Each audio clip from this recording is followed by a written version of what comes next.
Hello hello hello हैं।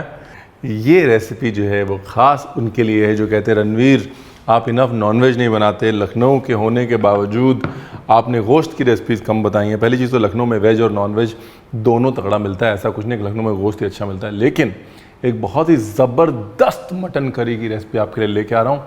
एकदम डंके की चोट पे कह रहा हूँ, ज़बरदस्त है। लेकिन म्यूज़िक के बाद, और म्यूज़िक आप स्किप नहीं कर सकते वरना आप बनाने जाएंगे और नौक ज़्यादा हो जाएगा। अब करिए म्यूज़िक स्किप।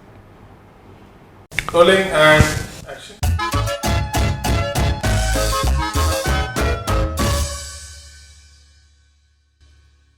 तो भाई लगभग 1 किलो गोश्त है। गोश्त जो है वो हड्डी वाला लें, मटन जो है वो हड्डी वाला लें। और मैं अपनी नाइफ़ लेके आता हूँ, फिर मिलता हूँ आपसे।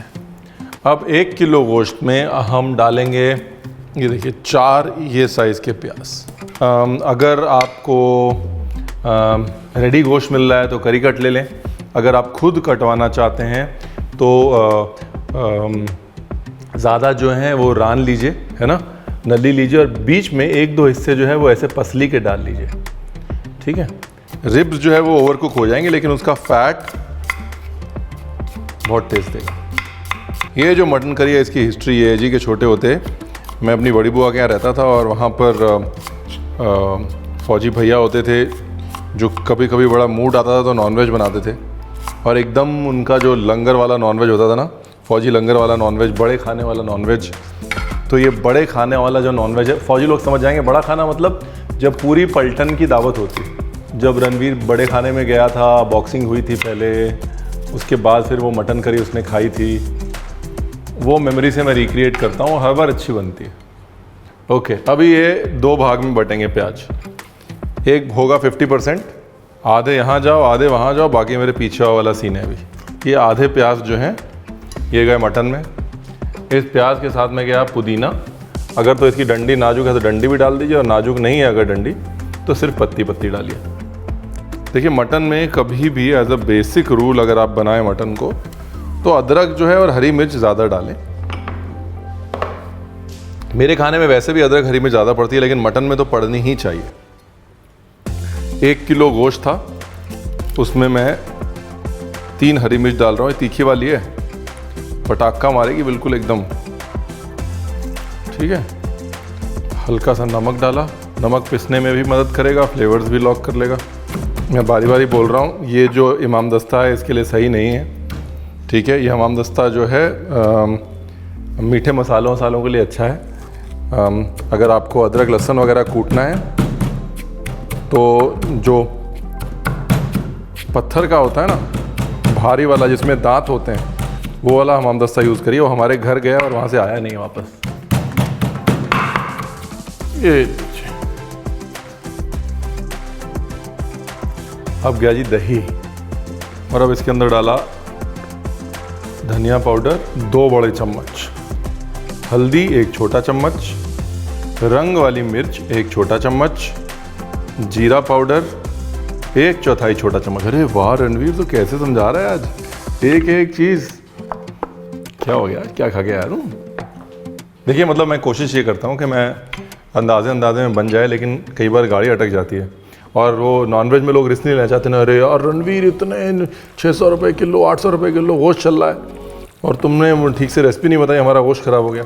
तो इसलिए नॉनवेज में मैं थोड़ा ज़्यादा मतलब, समझ रहे ना आप। अभी जी काम करते हैं शुरू, और हर नेक काम की शुरुआत होती है घी से। वैसे घी में भी बना सकते हैं, तेल में भी बना सकते हैं, ऐसा कोई वो नहीं है, मतलब लड़ाई झगड़ा नहीं है, अपने को पूरा घी में ही बनाना है। इसको तेल में भी बना सकते हैं, तेल घी मिला के भी बना सकते हैं, या फिर शुरू में तेल में पकाइए, लास्ट में थोड़ा सा घी ऊपर से डाल दीजिए, वो भी कर सकते हैं, ठीक है। जब तक घी गर्म नहीं होगा हम नहीं डालेंगे।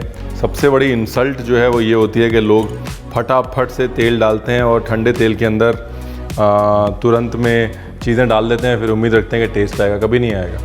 जब तक कि आपका पैन गरम ना हो, आपका तेल गरम ना हो, तब तक कोई भी चीज़ उसके अंदर मत डालिए, ठीक है। ये लीजिए, अभी क्या है, तेल गरम है तो वो फ्लेवर एक्सट्रैक्ट करेगा ना। ठंडे तेल में क्या फ्लेवर एक्सट्रैक्ट होंगे बताइए, और उलझ जाएंगे आप। जैसे ही लौंग चटकेगा, बस लौंग चटक गया ना, ये अब अपना काम हो गया।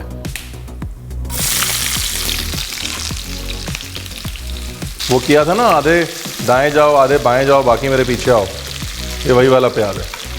50% in the mutton, 50% in the ghee या तेल।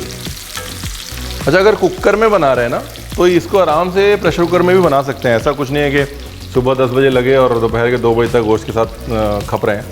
आप चाहें तो ऐसे ही प्याज को कुकर में तल लें और उसके बाद गोश्त डालें, हल्का सा भूनें और कुकर की सीटी बंद कर दें। जब गोश्त पक जाए तो निकाल लें, 80% पकने पे निकालें, बाकी फिर हम इसमें सीक्रेट इंग्रेडिएंट्स भी डालेंगे ना।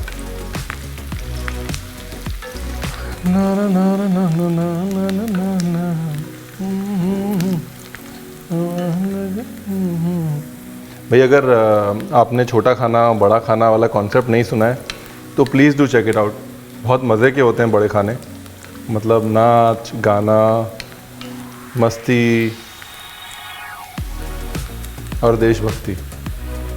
फौजी बैकग्राउंड वाले जो लोग हैं वो समझ रहे होंगे ये बड़े खाने का मटन बन रहा है, पर जो नहीं समझ रहे हैं वो बनाइएगा ज़रूर, अपने आप समझ में आ जाएगा जब टेस्ट करेंगे, ठीक है। और टाइम देना जी, कोई जल्दी नहीं करनी। कुकर में भी बना रहे हो तो प्याज ब्राउन करने में कोई जल्दी नहीं करनी। जो कलर है इस मटन का वो आएगा इसी वजह से, जो अगर आपने प्याज ब्राउन किए होंगे अच्छे से, तो नहीं तो फिर ऐसे कच्चा पक्का सा कलर आ जाएगा। लोग देखेंगे आपका बनाया हुआ मटन, वैसे नहीं मुस्कुराएंगे जैसे आप चाहते हैं, और आप कहेंगे रणवीर आपने बताया नहीं। रणवीर ने बताया था कि प्याज को दे लो कलर वरना मज़ा नहीं आएगा। ये 50-50 वाला फॉर्मूला वैसे भी अच्छा है, मतलब कभी भी गोश्त पकाएं, चिकन के साथ नहीं चलता ये, क्योंकि चिकन जल्दी पक जाता है ना, तो उसको इतना टाइम नहीं मिलता प्याज को चिकन के साथ भुनने का, लेकिन गोश्त के साथ प्याज को भुनने का बड़ा वक्त मिलता है। इसलिए कभी भी गोश्त बनाए तो उसमें आधा कच्चा और आधा पका हुआ प्याज वाला जो फॉर्मूला है वही इस्तेमाल करें। ज़मीन और आसमान का फ़र्क पड़ जाएगा आपकी मटन करी में। देखिए भाई, भुनाई चलती रहनी चाहिए। साइंटिफिकली क्या हो रहा है मैं बताता हूँ आपको। साइंटिफिकली ये हो रहा है, यहाँ पर 2 तरह की कुकिंग हो रही है। एक तो पानी में कुकिंग हो रही है और एक फैट में या चर्बी में कुकिंग हो रही है। जो पानी में कुकिंग हो रही है वो प्याज का पानी और गोश्त का पानी जो है वो गोश्त को और प्याज को गला रहे हैं, जैमी बना रहे हैं। और जो चर्बी में कुकिंग हो रही है, जो फैट में कुकिंग हो रही है, जो भुनाई हो रही है, उसमें जो हमने घी डाला है वो और गोश्त की चर्बी जो है वो निकल के मसालों को भून रही है, गोश्त को भून रही है। तो ये जो मिक्सचर है ना बॉइलिंग एंड भुनोइंग का, यही बस इस डिश की और किसी भी मटन करी की मोनोपोली है। यहाँ पर जिसने कर दी कंजूसी, फिर वो बाद में बेचारा पछताता ही है कि यार टेस्ट नहीं आया। आप मत पछताइएगा साइंस समझाने के बाद भी, ठीक है। नाइस, अभी समझ में आ गया। देखिए कि मसाले भुन गए हैं, अंदर जो अदरक लहसुन डाला हुआ है वो भुन गया है, गोश्त भुन गया है, प्याज जो है वो भुन गए, घी अच्छा खासा छूट गया है। ये स्टेज एक बार देख लीजिए, समझ लीजिए, क्योंकि अब इसके अंदर पानी या स्टॉक जाने वाला है। वाह भाई, कलर देख रहे हैं क्या, एकदम मस्त हो गया और गाढ़ापन भी आ गया प्याज की वजह से। अब ये डाला पानी, और इस स्टेज में अगर आप कुकर में पकाना चाहें तो आप इसको कुकर में भी पका सकते हैं। अगर आप कुकर में पका रहे हैं तो इतना पानी मत डालिएगा। यहाँ पर क्योंकि मैं हांडी में हूँ तो इसलिए पानी जो है वो इवेपोरेट होगा, उड़ेगा। अगर कुकर में है तो इतना पानी नहीं उड़ेगा, तो उसके लिए पानी कम डालिएगा कुकर में डालने के बाद, ठीक है। नाइस, अब इसको ढक देना है, ढक के छोड़ देना है कम से कम नहीं तो 25 मिनट, जब तक कि गोश्त जो है वो 80% ना पक जाए। 80% पकने के बाद फिर हम इसमें कुछ सीक्रेट इंग्रेडिएंट्स डालेंगे जो कि इसको एक्चुअली वो बड़े खाने वाली मटन करी बनाएगा। देखा, ये ऐसे फंसा लेते हैं हम लोगों को, सीक्रेट बोल के ना हम सीख गए हैं अब यूट्यूब का तरीका। सीक्रेट बोल के फंसा लो, फिर लोगों को वापस आना पड़ेगा। तो ये जो मटन है ना, ये देखिए 80% पक गया है। फर्स्ट क्लास जो है तरी भी गाढ़ी हो रही है, ये हड्डी छोड़ रहा है ना। तो 80% पक चुका है। अब इसमें डालेंगे अपने सीक्रेट इंग्रेडिएंट्स, जो बेसिकली कुछ नहीं है, बेसिकली मेरा प्रिय मित्र ही है, धनिया, ठीक है, धुला हुआ धनिया। सीक्रेट इंग्रेडिएंट थोड़ी सी शक्कर, ये आधा टीस्पून, थोड़ा सा तेल, थोड़ी सी हरी मिर्च। देखिए मैं तो है धनिया की डंडी वंडी सब डाल देता हूँ, अगर आपको सिर्फ पत्ते डालने हैं तो डाल सकते हैं, लेकिन याद रखिएगा जो टेस्ट है वो डंडी में होता है।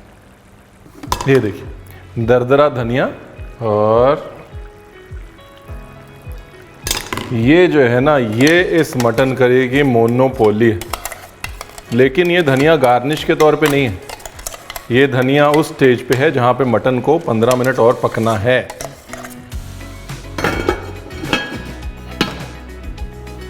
अब भूल जाइए इसको, ठीक है, कम से कम नहीं तो 15 मिनट के लिए। नाइस, देखिए एकदम रंग बदल गया ना, रंग और रोगन पूरा बदल गया, इसका खुशबू भी बदल गई। लेकिन असली जो सीक्रेट है ना इसकी वो ये है कि अगर मिट्टी की हांडी है ना, मिट्टी की हांडी में बनाइए इसको।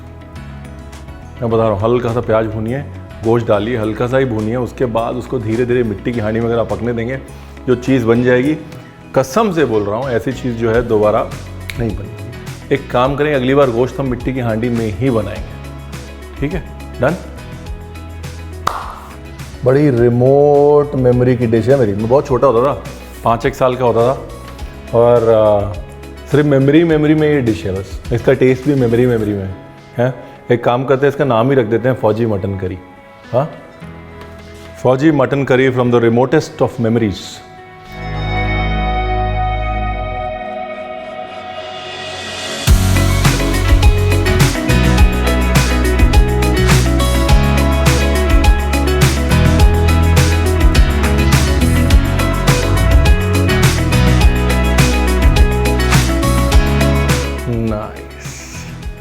मॉरल ऑफ द स्टोरी क्या है कि कुकर है तो कुकर में बनाओ, मिट्टी की हांडी है मिट्टी की हांडी में बनाओ, हांडी है तो हांडी में बनाओ ज़रूर, ठीक है। और मेहनत कुछ नहीं है, प्याज है, गोश्त है, धनिया है, दही है, कोई एक्स्ट्रा ऑर्डनरी मसाला ऐड किया हमने नहीं ना।